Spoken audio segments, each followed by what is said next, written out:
Voice of south நேயர்களுக்கு வணக்கம். இந்த நேர்காணலில் நாம் சந்திக்கிருப்பவர் மார்க்சிஸ்ட் கம்யூனிஸ்ட் கட்சியின் மாநில செயற்குழு உறுப்பினர் தோழர் கனகராஜ் அவர்கள். வணக்கம். பள்ளி கல்வித்துறையில் நிறைய குளறுபடிகள் இருக்குன்னு நிறைய செய்திகள் நாம் பார்க்குறோம். அசோக் நகர் அரசு பள்ளியில் பிற்போக்குத்தனமாக பேசிய ஒரு நபர் மகாவிஷ்ணு, அவர் இப்போது சென்னை விமான நிலையத்தில் கைது செய்யப்பட்டிருக்காரு. இப்போ அவர் எங்கே வச்சு விசாரணை பண்ணுறாங்க அப்படின்னு தெரியல. ரகசிய இடத்தில் வைத்து விசாரணை நடைபெறுவதாக தகவல் வந்திருக்கு. இன்னொரு பக்கம் புத்தக வெளியீட்டு விழாவில் மாணவர்கள் சாமி ஆடிட்டாங்க அப்படின்னு சொல்கிறதா இருக்கட்டும், மாணவர்களை கழிவறைக்கு பயன்படுத்திட்டாங்க, சுத்தம் செய்ய பயன்படுத்திட்டாங்க அப்படின்னு சொல்கிறதா இருக்கட்டும், இப்படி தொடர் பிரச்சனைகள் இந்த ஓரிரு நாட்களாக பார்க்குறோம். அப்போ பள்ளிக்கல்வித்துறையில் இந்த மாதிரியான பிரச்சனைகள் இருக்கா? நீங்கள் எப்படி கூட்டணி கட்சி எப்படி பார்க்குது, உங்களுடைய புரிதல் என்ன? இல்லை, பள்ளிக்கல்வித்துறை சம்மந்தமாக ஒன்று தமிழ்நாடு அரசாங்கம் இதை ரெண்டு விதமாக பார்க்கணுன்னு நான் நினைக்கிறேன். ஒன்று, அரசாங்கம் இந்த பள்ளிக்கல்வித்துறைக்கு கொடுக்கக்கூடிய முக்கியத்துவம் அப்படின்னு பார்த்தீங்கன்னா, இந்த பட்ஜெட்டில் 44,000 கோடியோ 48,000 கோடியோ பள்ளிக்கல்வித்துறைக்கு. அடுத்து தான் விவசாயம். நீங்கள் ஈவன் மருத்துவத்துறைக்கே கூட 20,000 கோடிக்கு உள்ளே தான் கொடுத்துருக்காங்க. அப்போது இந்த பள்ளிக்கல்வித்துறையை அரசு எப்படி பார்க்குது?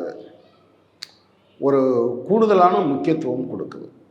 எனவே அந்த வகையில் அதை புரிஞ்சுக்கிறோம். பள்ளிக்கல்வித்துறை சார்ந்த இந்த நடவடிக்கைகளை பொறுத்தளவில் இப்போ 2 நாளாக 3 நாளாக, அதாவது இதுக்கு முன்னால் திரு தங்கம் தென்னரசு இருந்தபோது அவர்கிட்ட நான் பேசினேன்.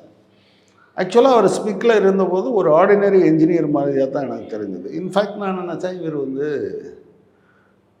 கல்வித்துறைக்கே அமைச்சரா அப்படின்னு நினச்சேன். இன்றைக்கி ஃபினான்ஸ் மினிஸ்டர் ஆகியிருக்கார். அப்போ நான் ஒரு தடவை போய் பார்க்கும்போது கூட அந்த எண்ணம் எனக்கு இருந்தது. ஒரு வருஷம் கழித்து நான் பார்க்குற போது கல்வியில் ஏற்பட்டிருக்க மாற்றங்கள், உலகளாவிய மாற்றங்கள் சம்மந்தமாக பேசிகிட்டு இருந்தார். ஆக்சுவலாக நான் இப்படி பார்க்க வேண்டியிருந்தது. அவ்வளோ உயரத்தில் போயிருந்தார். அது என்னென்னா, நீங்கள் ஒரு தமிழ்நாட்டை, எதிர்கால தமிழ்நாட்டை வளர்ப்பதற்கான அடித்தளம் இடுகிறோம் என்கிற கவலையும் அக்கறையும் இருந்ததுனால அது இருந்தது. இப்போ அது இல்லைன்னு பலரும் சொல்கிறாங்க. நீங்கள் ஒரு பொறுமையாக ஆலோசனைகளை கேட்பது போவது அந்த மாதிரியான விஷயங்கள் திரு அன்பில் மகேஷ் பொய்யாமொழிக்கிட்ட இல்லை அப்படிங்கிறத சில எம்எல்ஏக்களே சொல்கிறாங்க. நீங்கள் சொல்கிறீங்க அவங்க சொன்னால் கேட்கல, இவங்க சொன்னால் கேட்கல அப்படின்னு. எனவே அதை தமிழ்நாடு அரசாங்கம் கொஞ்சம் கவனிக்கணும். ஏன்னா ரொம்ப முக்கியமான துறை. நம்பர் 1. இடையிலே உங்களுக்கு கோயம்புத்தூரில் இருக்கக்கூடிய ஒரு பள்ளியில் ஆர்எஸ்எஸ் பயிற்சி நடத்துவதற்கு அனுமதி அளித்தார்கள். அப்புறம் நீங்கள் பார்த்தீங்கன்னா, இப்போ ரொம்ப லேட்டஸ்ட்டாக பார்த்தீங்கன்னா இப்படி நிறையா இருக்குது. நான் அதெல்லாம் சொல்லணும்னு நினைக்கல. அதுக்கப்புறம் இப்போது விநாயகர் சதுர்த்திக்கு ஒரு சர்க்குலர் போட்டு அது சமூக வலைத்தளங்களில் பிரச்சனையான பிறகு அதை நாங்கள் விட்ரா பண்ணிட்டோன்னு ஒரு செய்தியும் வந்தது. சில இடங்களில் அப்படி ஒன்று விடவே இல்லைன்னு கூட சொல்லிக்கிட்டாங்க. இப்போ இந்த பிரச்சனை வந்திருக்கு. நான் என்ன சொல்கிறேன், நீங்கள் ஆர்எஸ்எஸ் ஊடுருவுவதற்கான பிரதான வழிமுறையாக அது எப்போதும் கல்வியை தான் தேர்ந்தெடுக்குது. ஏன் வரலாற்றின் மீது அவங்க அவ்வளோ பெரிய தாக்குதல் நடத்துகிறாங்க? அதே போல் நீங்கள் ஜவஹர்லால் நேரு பல்கலைக்கழகம், ஜாமியா மிலியா யூனிவர்சிட்டி, பனாரஸ் இந்து பல்கலைக்கழகம், இவற்றையெல்லாம் அவங்க அதனுடைய பாரம்பரியம், அதனுடைய லெகசி இருக்குல்ல, அதெல்லாம் அடித்து துவம்சம் பண்ணிக்கிட்டு இருக்கான். அதுக்கு காரணம் கல்வி என்பதே என்னது? கேள்விகளை உருவாக்குவது, விடைகளை அவர்கள் கண்டுபிடிப்பார்கள். அப்போ நீங்கள் முன்னைய ஆக்கிட்டீங்கன்னு வச்சுக்கோங்க, அடுத்த ஸ்டேஜுக்கு வரமாட்டாங்க. அப்போ அவங்க இந்த துறையை தமிழ்நாட்டில் தேர்ந்தெடுத்து அடிக்கிறாங்க. அவங்க காலேஜுக்கும் போகிறாங்க. பட் காலேஜில் பசங்க ஓரளவு இதானவங்க. அப்போ நீங்கள் என்ன செய்யணும்? பள்ளிக்கல்வித்துறை இந்த மாதிரியான விஷயங்களுக்கு ஒரு இன்ஸ்ட்ரக்ஷன் போதும். அதை பார்க்குறதுக்கான ஒரு ஆஃபீஸர் என்ன நடக்குது ஏது நடக்குதுன்னு பார்க்குறதுக்கு போதும். எல்லாமே சர்க்குலர் உங்களுக்கு வந்த பிறகு தான் தெரியும். அல்லது உங்களுக்கு அது என்னது பயிற்சி நடந்ததுன்னு யாரோ சொன்னால் தான் தெரியும். அப்போ என்னென்னா, அமைச்சர் இதையெல்லாம் கவனிக்கவில்லை அல்லது இதில் அவர் கவனம் செலுத்தலைங்கிற அபிப்பிராயம் இருக்கிறது மாதிரி சொல்கிறாங்க. இப்போ அமைச்சர்கள் பலர் மேலே வந்து விமர்சனங்கள் பலருக்கும் இருக்குது. விமர்சனமற்ற மனிதனாக யாருமே இருக்க முடியாது, அது ஒன்றும் பிரச்சனை கிடையாது. அதில் வந்து இதை நல்லா செஞ்சுருக்கலாம், அதை நல்லா செஞ்சுருக்கலாங்கிறது வேற. கவனம் இல்லை என்பது சம்திங் வெரி சீரியஸ். உடனே சொன்ன உடனே வந்து அவர் டென்ஷன் ஆகுறாரு, உடனே வந்து பர்சனலாக அதை எடுத்துக்கிறாரு. வந்து என்னுடைய பெர்மிஷன்ஸில் வந்து நீ வந்து பேசிட்டு போயிருக்க, என்னுடைய ஆசிரியர் அதெல்லாம் டூ மச். நீங்கள் அதெல்லாம் வந்து நீங்கள் என்னுடைய பெர்மிஷன்ஸுக்கு வந்தீங்க, என்னுடைய ஆசிரியரை பேசியிருக்கீங்க அப்படிங்கிறதெல்லாம். பட் அவரை அழைத்ததே ஒருத்தர் தானே. அவர் என்ன சொல்கிறாரு, டிஓவை விட நீ வந்து அறிவாளியா அப்படின்னு அவர் பேசுகிறாரு இல்லையா? ஒரு டாக்டரேட் வாங்கினவரோட நீ அறிவாளியான்னு இவர் கேட்டிருந்தாருன்னா எப்படி இருந்திருக்கும்? இப்போ நமக்கு தெரியுது ஒரு முனைவர் பட்டம் பெற்றவர் என்பது தெரியுது. அப்படியெல்லாம் பேசக்கூடாது. நீங்கள் உடனே நடவடிக்கை எடுத்துட்டாரு அப்படிங்கிறது முதல் தடவைக்கு சரி, 2வது முறைக்கு சரி, 3வது முறைக்கு சரி. இது எத்தனாவது முறை? இது வந்து நிச்சயமாக பள்ளிக்கொள்கைத்துறை 2வது. நீங்கள் யோசிச்சு பாருங்களேன், வெறும் பெண் குழந்தைகளை இந்த ஆளு டார்கெட் பண்ணியிருக்காரு. 1 இவருடைய இப்போ இவங்க பார்த்தா வந்து ஏராளமான பெண்களோட டான்ஸ் ஆடுறது, அப்புறம் வந்து ஒரு ஸ்டாண்டப் காமெடினா இருக்கிறது தப்பெல்லாம் கிடையாது. நான் நார்த் இந்தியாவில் சில பேர் பவர்ஃபுல்லாக அரசியல் பேசுகிறாங்க. அப்போ இதில் நீங்கள் எவ்வளவு கவனம் செலுத்தியிருக்கணும்? அது இல்லை என்பது தமிழக அரசுக்கு நிச்சயமாக பெருமை சேர்க்காது. Really very sorry. இதில் அவர் பேசுகிற கருத்துக்கள் இருக்கு இல்லையா, அதுவும் பேசுபொருளாக இருக்குது. அதாவது குறிப்பாக அந்த மகாவிஷ்ணுன்னு சொல்லக்கூடிய அந்த நபர், அவருடைய கருத்துக்கள் வந்து இங்கே பெரும் சர்ச்சையாகிருக்கு. மறுபிறவி, மறு ஜென்மம்னு சொல்கிறதா இருக்கட்டும், அதெல்லாம் வந்து ஏற்புடையதா அப்படின்ற ஒரு கேள்வி இருக்குல்ல. ஒரு கண் தெரியாத நபர்கிட்ட போயிட்டு அவர் இப்படி நடந்து கொண்ட விஷயம் தான் இங்கே பெரிய பேசுபொருளாச்சு. இப்போ அதை நம்ம எப்படி எடுத்துக்கிறது? அவருடைய மறு ஜென்மம் குறித்து இப்போ பாஜகவினர் அவருக்கு ஆதரவாக குரல் கொடுக்க ஆரம்பிச்சிருக்காங்கல்ல.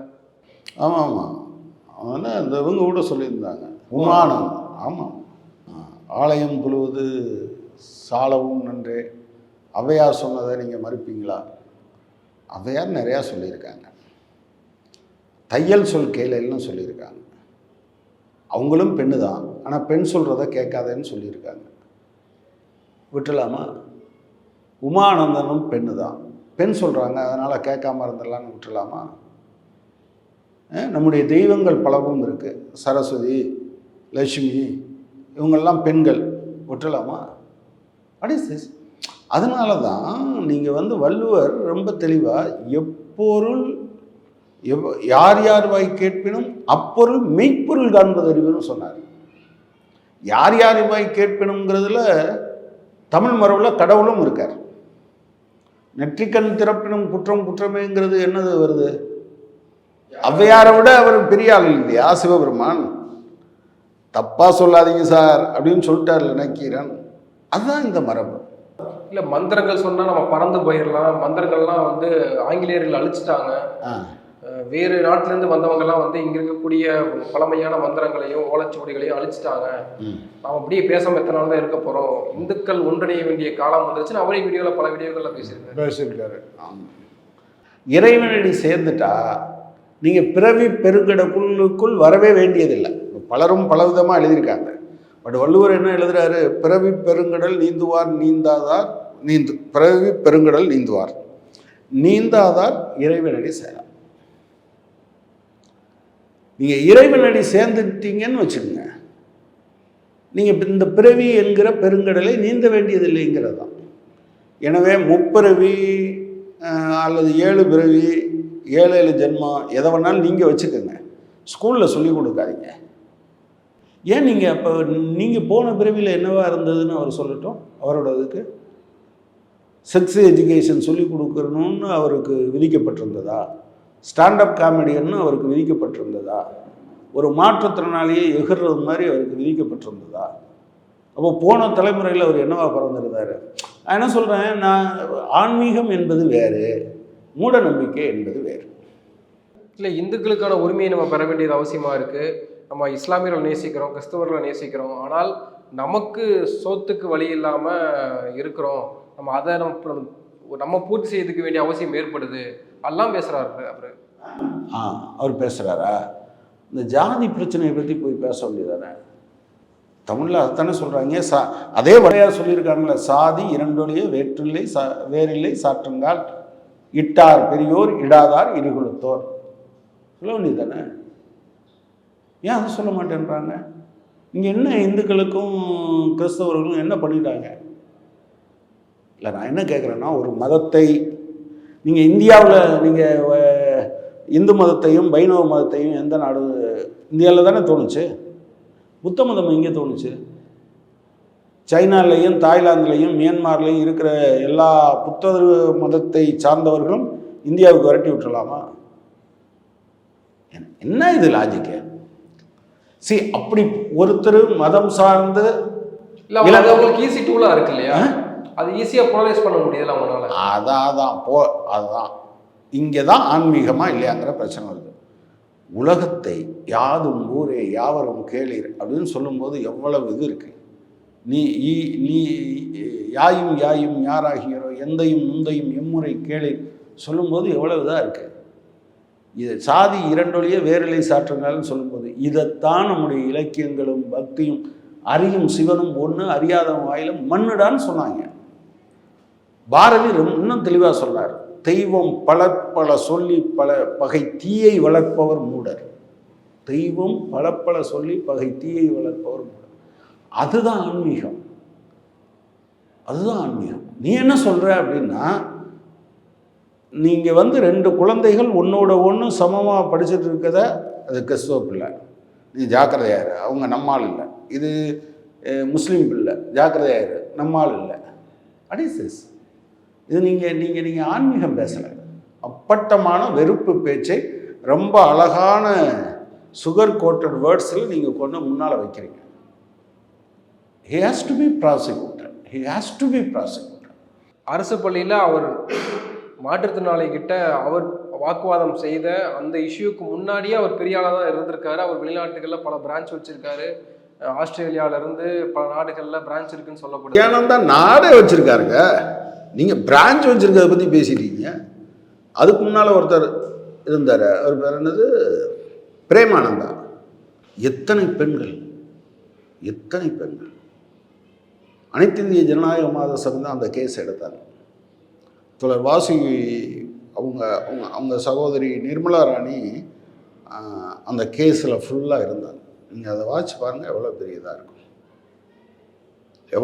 இருக்கும். நான் என்ன கேட்குறேன், கோயில் பூசாரியாக இருந்தவன் தானே ஆசிஃபாவை பாலியல் வன்கொடுமைக்கு உள்ளாக்கணும். கடவுளும் வரலை, அவன்கிட்டையும் ஆன்மீகம் இல்லை. ஸோ ஒழுக்கம் என்பதை நீங்கள் ஆன்மீகத்தோடு இணைப்பதில் எனக்கு எந்த காலத்திலையும் உடன்பாடு கிடையாது. இல்லை, ஒரு பக்கம் அவர்கள் நம்பி போகக்கூடிய பெருவாரியான மக்கள் இருக்காங்க, அது பொது சமூகமாக இருக்குது. இன்னொரு பக்கம் இப்போ திமுக கூட்டணி கட்சியில் இருக்கக்கூடிய விசிகாவும் சரி, விசிகாவும் வந்து மூட நம்பிக்கை தனிச்சட்டம் கொண்டு வரணும் அப்படின்னு குரல் கொடுக்குறாங்க. ஆனால் அப்படி நம்ம அந்த அளவுக்கும் போக முடியுமா? மூட நம்பிக்கை இல்லை, மூட நம்பிக்கைகளை ஸ்ட்ராங்காக எதுக்கிறது தான். பட் ஆன்மீகம் என்பது ஒன்றே ஒன்று, கடவுளை நீங்களாகவும் வளர்த்துற முடியாது. 100 பேர் சேர்ந்து கடவுளை வளர்த்துருவோம் அப்படின்னு பணம் கொட்டியும் வளர்க்க முடியாது. கடவுள் இருப்பதற்கான தேவை இல்லாமல் போச்சுன்னு வச்சுக்கோங்க. ஏன்னா இந்தியாவினுடைய ஜிடிபி முழுவதையும் கொட்டி கடவுளை உருவாக்கிடலான்னா அதுவும் முடியாது. கடவுள் என்கிற கருத்தாக்கம் ஒரு காலத்தினுடைய உருவாக்கம். அந்த காலம் தாண்டி முடிந்த பிறகு அது இல்லாமல் போகும். அதுவரை நீங்கள் வந்து கடவுள் இருக்கிறாரா இல்லையாங்கிறது இல்லை, இருப்பதற்கான தேவை இருக்கிறதா என்று கணித்து சில நேரங்களில் மனுஷன் இதை நம்புகிறான். அவ்வளோதான்.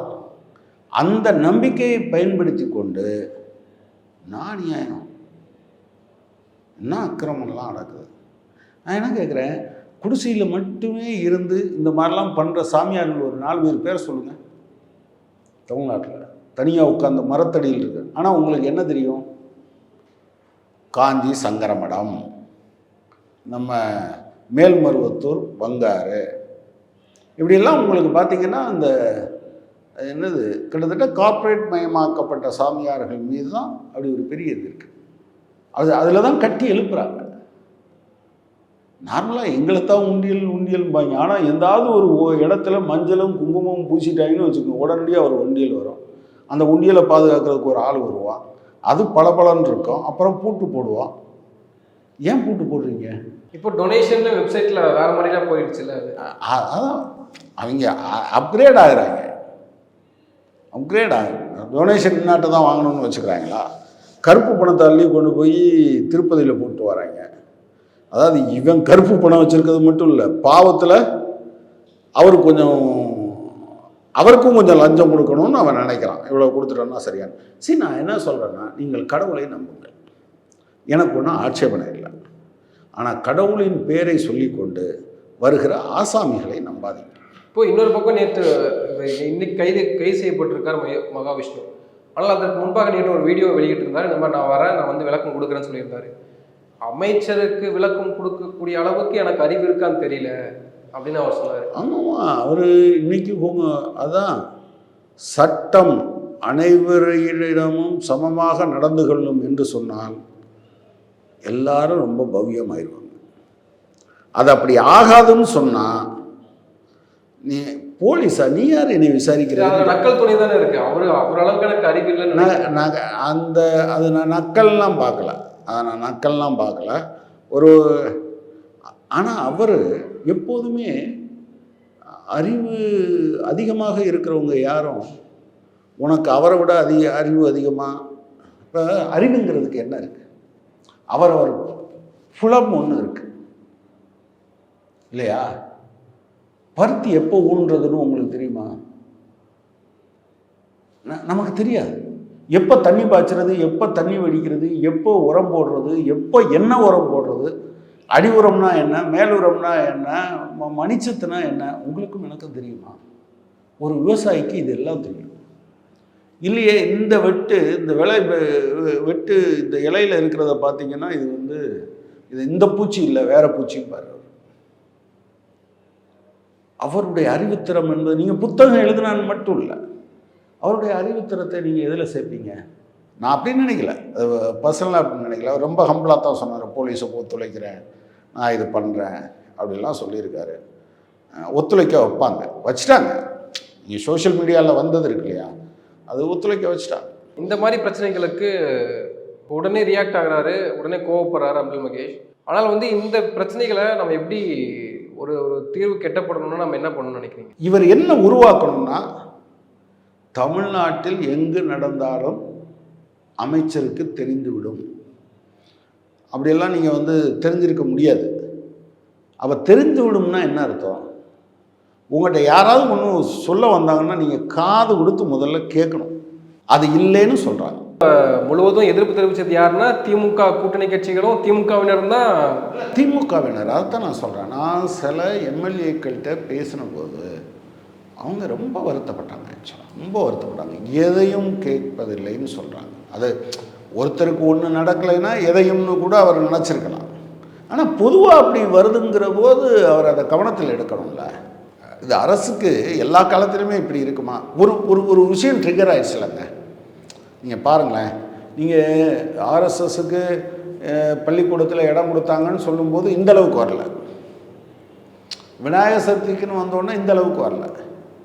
ஆனால் மூணாவதுன்னு வரும்போது ஏன் கொந்தளிக்கிறாங்க? அப்போ இது பொது வாழ்க்கையில் இருக்கிறவர்கள் எப்போதுமே புரிந்து கொள்ள வேண்டிய விஷயம் என்னென்னா, முதல்ல காதும் கண்ணும் திறந்துருக்கிறது ரொம்ப ரொம்ப அவசியம். உங்ககிட்ட ஒரு 8 கோடி மக்களை பற்றியான, அவங்க குடும்பத்தில் இருக்கக்கூடிய குழந்தைகளை பற்றியான நான் ஒரு இதுக்காக பார்த்தேன்.